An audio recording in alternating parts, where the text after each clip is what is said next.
এই সমস্যা ওই সমস্যা। তো 6 মাস যাওয়ার পরে আমাকে বলছে যে তুমি নিজে কিছু করো। তো আমি বললাম আমি কি করবো, বলে তুমি যেটা পারো সেটাই করো। তো আমি বললাম আচ্ছা ঠিক আছে। তো আমি ছোটবেলা থেকেই আমার বুটিক্স এর একটু কাজ করার, একটু সেলাই করার এগুলোর প্রতি আগ্রহ বেশি ছিল। তো সেই কারণে ভাবলাম যে বুটিক্স নিয়ে কাজ করা যায় কিনা। দেন কিছু কোর্স করি, আমি ফ্যাশন ডিজাইনিং এর কিছু কোর্স করি। দেন হচ্ছে আমি বিজনেসে নামি। তো আমার ভাইদের অনুপ্রেরণাতেই আমি আসলে বিজনেসে নামি। এবং আমি আমি জানি না একটা ছেলে কয়টায় বাসায় যায়। আমি রাতের 12টা 1টায় বাসায় যাই, আলহামদুলিল্লাহ আমার বাসা থেকে কোনো কমপ্লেন নাই, কারণ আমার ভাইরা জানে যে আমি তার বোনটা কোথায়, সে কি কাজ করছে।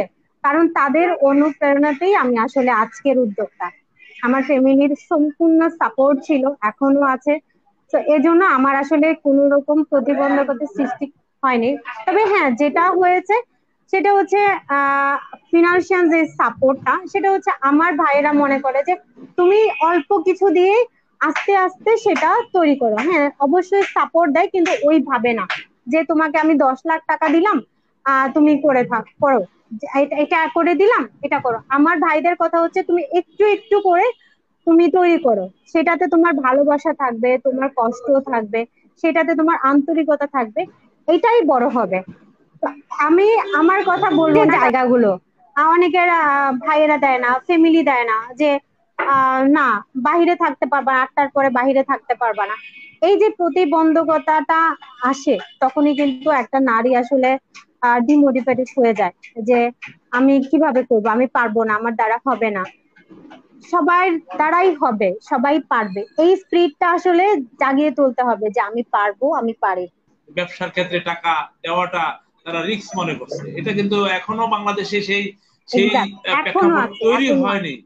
এখনো সবার ক্ষেত্রে তৈরি হয়। আমি যাচ্ছি দীপা আপার কাছে, আসলে আপনাদের ওখানে প্রতিবন্ধকতা কি রকম নারীর জাগরণে কাজে, আপনি যদি একটু সংক্ষেপে আমাদেরকে বলতেন। আমরা কিন্তু এটা মানতেই হবে, এবং সেটা সকলেই জানেন যে নারীর ক্ষমতা অনেক বেশি, নারীর সহনশীলতা, নারীর যে আম, তাদের যে তারা যে সংসারেও তারা যে সময়টা অনেকটা বেশি ব্যয় করে, পুরুষরাও করেন কিন্তু সেই অর্থে কম মহিলাদের।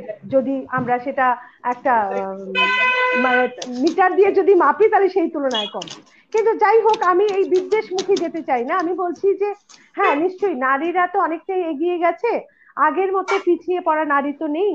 আর আগের যেমন একটা, আরেকটা কথা বলতে গিয়ে মনে হলো, কাজী নজরুল ইসলামের গানের বলতে হয় যে যে আগের যে বউদের মধ্যে একটা লালিত্য ছিল বা লজ্জা ছিল, নতুন বিবাহিত হলে পরে ঘুমটা দেওয়া, এই পরিবর্তনটাও তো উঠে গেছে। তো এইগুলো তো সমাজের একটা পরিবর্তন হয়েছে। যেমন বলছে, তুই কারে দেখে ঘুমটা দিলি, ও নতুন বউ বলগো, ও নতুন বউ বলগো। এখন কি সেই জিনিসটা দেখতে পাওয়া যায়? ওই ঘুমটা দেওয়া বউ তো এখন আর দেখা যাচ্ছে না, এখন আর কেউ ঘুমটা দিচ্ছেন না। হ্যাঁ, তো এটা তো সমাজের পরিবর্তন। আবার একটা সেটাই। জায়গায় বলছে যে ও বৌদি তোর কি হয়েছে, চোখে কেন জল, দাদার তরে মন বুঝি তোর হয়েছে উতল। এখন আর ওই বৌদিদের আর চোখের জল না, কারণ এখন আর ফোন আর বললেই সঙ্গে চলে যাওয়া যায়।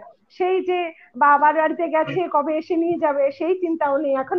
নারীরা সব নিজে নিজেই যাচ্ছেন, নিজে নিজেই আসছেন, তাদেরকে নিয়েও যেতে হচ্ছে না। তো এইটাও তো সমাজের একটা পরিবর্তন হয়েছে। তো সেইগুলো মনে হয় যে কিছুটা আমরা অনেকটা এগিয়ে এসেছি। না, অনেক অনেক পরিবর্তন হয়েছে এবং আমরা আশা করি আরো পরিবর্তন হবে। নারী একদম। দিবসে এখন সেই প্রত্যাশায় আমরা আমরা করছি।